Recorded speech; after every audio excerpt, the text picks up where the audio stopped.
En France, les commémorations de l'abolition de l'esclavage organisées le 10 mai a eu lieu malgré la pandémie du coronavirus, mais en comité restreint ou virtuellement. Bonsoir, vous suivez le 19h sur RTI 2. Le groupement des artisans et techniciens de Côte d'Ivoire, GATSI, envisage de reprendre ses activités. Il demande de l'aide au gouvernement après 2 mois d'arrêt du travail en raison de la crise sanitaire. Le GATSI a lancé un appel dans ce sens hier lors d'une remise de dons aux populations d'Abobo. Clément Bocou. Après les dons en vivres et en non-vivres à ses membres de la commune de Yopougon en début de mois dernier, le groupement des artisans et techniciens de Côte d'Ivoire remet le couvert en faveur de ses membres de la commune d'Abobo. Un geste bien accueilli par les bénéficiaires. Depuis qu'on a Gorodi est venu là, on est fatigué de... Pourquoi? Comment tu es fatigué? Parce qu'on ne peut rien. Il vend, il fait médicaments. Les gens ils ne viennent pas à soigner. Je vends médicaments des Africains. C'est ça que je vends. Mais les gens ils ne viennent pas. Depuis qu'on a Gorodi a commencé là, on est fatigué. Comme aujourd'hui, là, on est venu nous donner un peu, je suis content. Les clients ne viennent plus et je ne travaille pas. À chaque fois, je suis au garage, mais je ne reçois pas mes clients. Donc j'ai des difficultés au niveau financièrement, au niveau nourriture, même déplacement, c'est tellement difficile pour moi. La plupart de ces dons sont sortis des ateliers de ces artisans qui sont par ailleurs résolus à mettre leurs talents et leurs expériences au service de la lutte contre la pandémie du coronavirus. Ils plaident aussi pour être pris en compte dans la stratégie nationale de riposte économique contre le Covid-19. Dans le cadre de la riposte économique, nous souhaitons bénéficier des fonds au même titre que les autres secteurs. Mais nous voulons que l'État ait un regard particulier sur notre secteur parce que c'est le secteur informel, donc ce qui veut dire qu'il y a beaucoup de personnes qui n'ont pas eu la chance d'aller à l'école. Le groupement des artisans et techniciens de Côte d'Ivoire regroupe plus de 10 000 membres répartis sur toute l'étendue du territoire national. Le mouvement des opérateurs économiques de la nuit, MOPEN, est lui aussi impacté par la crise sanitaire du coronavirus. Ses membres demandent plus de célérité dans la riposte économique contre cette pandémie afin d'être en mesure de reprendre leurs activités. Il faut dire que du fait de la maladie à Covid-19, les maquis, bars et boîtes de nuit sont fermés depuis 2 mois dans le district d'Abidjan. Les membres du MOPEN s'inquiètent pour leur avenir et celui de leurs employés. Ils l'ont fait savoir lors d'une rencontre avec la presse. C'est reparti avec Dangui Dangui. Maquis, bars, restaurants fermés depuis plus de 2 mois sur toute l'étendue du territoire national. Pandémie de coronavirus et son cortège de mesures sanitaires oblige. Une situation de plus en plus intenable pour les patrons des établissements de loisirs, notamment les restaurants, les bars, les maquis réunis au sein du mouvement des opérateurs économiques de la nuit, MOPEN. Ils l'ont exprimé ce jeudi au cours d'une conférence de presse dans une boîte de nuit à Cocody. 2 mois de fermeture, je pense que c'est encore beaucoup plus pour nos employés et c'est très difficile.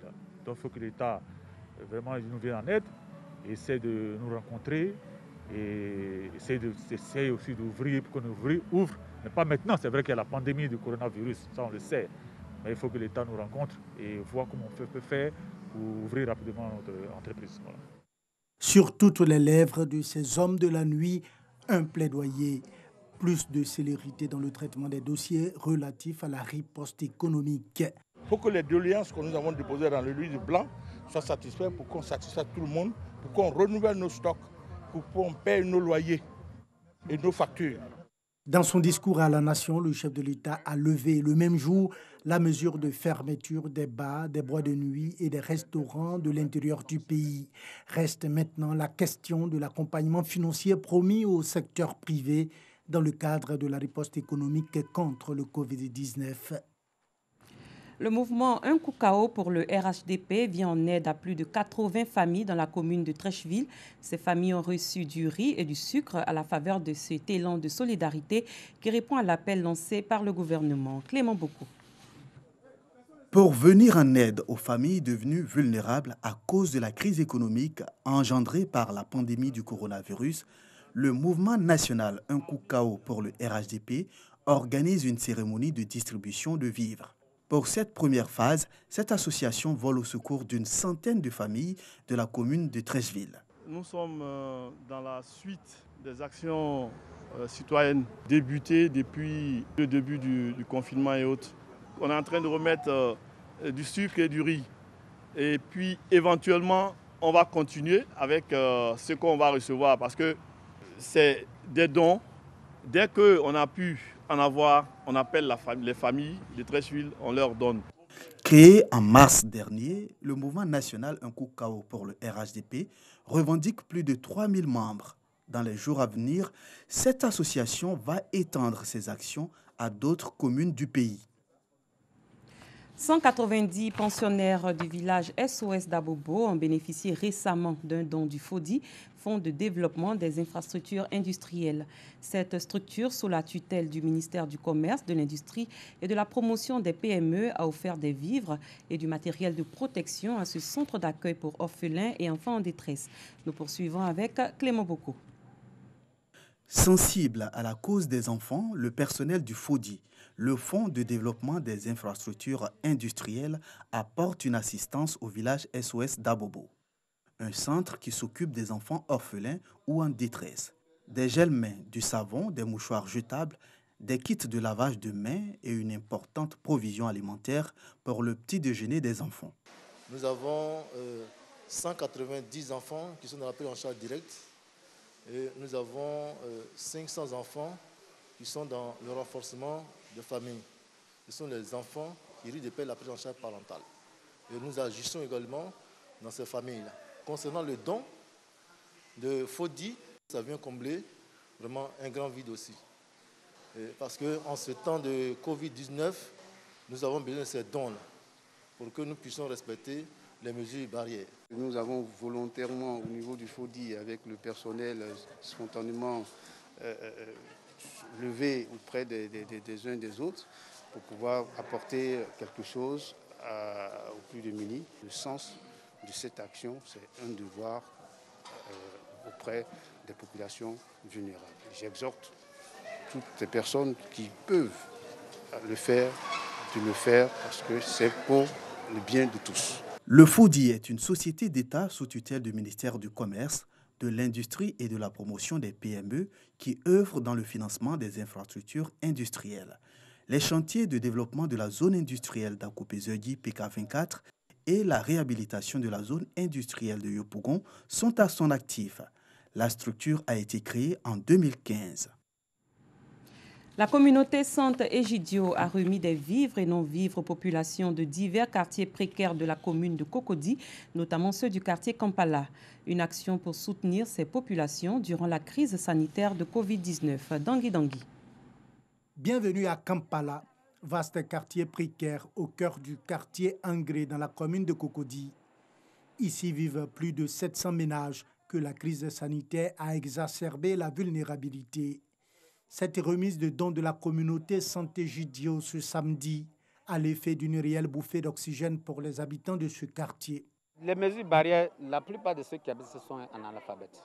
Ils ne savent même pas ce qu'on appelle une mesure barrière. Donc ils vivent comme ils peuvent. Recevoir un don, mais c'est déjà quelque chose, ne serait-ce qu'un soin peu. Cette pandémie que nous vivons, moi je le dis toujours, a créé une certaine solidarité mondiale, universelle. Et chacun à son niveau, l'État a commencé, mais chacun à son niveau, dans le quartier, on essaie de regarder le voisin et on lui donne ce qu'il en a besoin. La communauté Sante Egidio est une organisation internationale d'utilité publique. Elle soutient les populations des quartiers précaires depuis le déclenchement de la pandémie du Covid-19. Pour les œufs frais ou divertir les enfants, l'élevage de poules est devenu une activité si populaire pendant le confinement qu'à la ferme de Limal en Belgique, spécialisée depuis des générations dans les volailles, les propriétaires ont du mal à suivre. Clément Boko. Voilà. La poule à la côte en Belgique. L'élevage de ces volailles gagne en popularité avec le confinement. Pour les éleveurs, le rythme est soutenu. Oui, c'est beaucoup plus que d'habitude. Naturellement, il n'y a aucun marché. Donc, bien sûr, les gens, des marchands de poules, il n'y en a pas beaucoup. Donc, voilà, c'est la folie pour l'instant. Vous avez ceux, tout au début du confinement, vous avez ceux qui avaient peur de ne pas avoir à manger. Du coup, ils venaient chercher des poules pour avoir des œufs. Puis, vous avez ceux qui avaient prévu de faire un poulailler. Comme ils étaient à l'arrêt, ils ont profité de venir pour faire un poulailler aussi. Voilà. Ah. On a la chance d'avoir un jardin, donc c'est vrai qu'en confinement, on a fait beaucoup de travaux dedans. Et c'est vrai que les premiers éléments qui étaient plus là dans les supermarchés, c'était les œufs aussi, à part le papier toilette, mais les œufs, on n'en trouvait plus. Bon, ici, maintenant, en temps normal, on peut vendre un samedi 200 poules. Ici, on peut monter à 500, 600 poules un samedi. Hein. Donc, c'est vraiment 300%. Ça, c'est vraiment la folie. Pandémie oblige, les commémorations à l'occasion de la Journée nationale des mémoires de la traite, de l'esclavage et de leurs abolitions en France ont été maintenues cette année, mais ont eu lieu dans un format réduit. Le Premier ministre français, Édouard Philippe, a présidé en petit comité ce dimanche une cérémonie au Jardin de Luxembourg à Paris, en présence notamment des présidents de l'Assemblée nationale et du Sénat, Richard Ferrand, Gérard Larcher, ainsi que du président de la Fondation pour la mémoire de l'esclavage. Un Facebook Live a été notamment organisé par la Fondation pour la mémoire de l'esclavage. Le 10 mai 2001, la loi Taubira reconnaissant la traite négrière transatlantique et l'esclavage comme crime contre l'humanité a été adoptée. Le deuxième décret de l'abolition de l'esclavage en France a été signé le 27 avril 1848 par le gouvernement provisoire de la Deuxième République. Il a été adopté sous l'impulsion de Victor Schœlcher. Je vous donne à présent le point de la situation de la maladie à Covid-19 en Côte d'Ivoire. Le pays a enregistré ce 10 mai 2020 33 nouveaux cas d'infection à coronavirus, 25 guéris et 0 décès. Donc pour un total de 1700 cas confirmés, 794 guéris, 21 décès, 800 cas actifs. Pour rappel, pandémie oblige, les commémorations à l'occasion de la Journée nationale des mémoires de la traite, de l'esclavage et de leurs abolitions en France ont été maintenues cette année, mais ont eu lieu dans un format réduit. Le Premier ministre français, Édouard Philippe, a présidé en petit comité ce dimanche une cérémonie au Jardin de Luxembourg à Paris, en présence notamment des présidents de l'Assemblée nationale et du Sénat, Richard Ferrand, Gérard Larcher, ainsi que du président de la Fondation pour la mémoire de l'esclavage. Un Facebook Live a été notamment organisé par la Fondation pour la mémoire de l'esclavage. Le 10 mai 2001, la loi Taubira, reconnaissant la traite négrière transatlantique et l'esclavage comme crime contre l'humanité, a été adoptée. Le deuxième décret de l'abolition de l'esclavage en France a été signé le 27 avril 1848 par le gouvernement provisoire de la Deuxième République. Il a été adopté sous l'impulsion de Victor Schœlcher. Nous revenons sur le point de la situation de la maladie à Covid-19 en Côte d'Ivoire. Le pays a enregistré 33 nouveaux cas d'infection à coronavirus, 25 guéris et 0 décès, pour un total de 1700 cas confirmés, 794 guéris, 21 décès et 800 cas actifs. Fin de ce 19h. Merci d'avoir été des nôtres. Le coronavirus est toujours présent. Combattons cette pandémie à travers l'application des mesures barrières. Très bonne soirée, à très bientôt.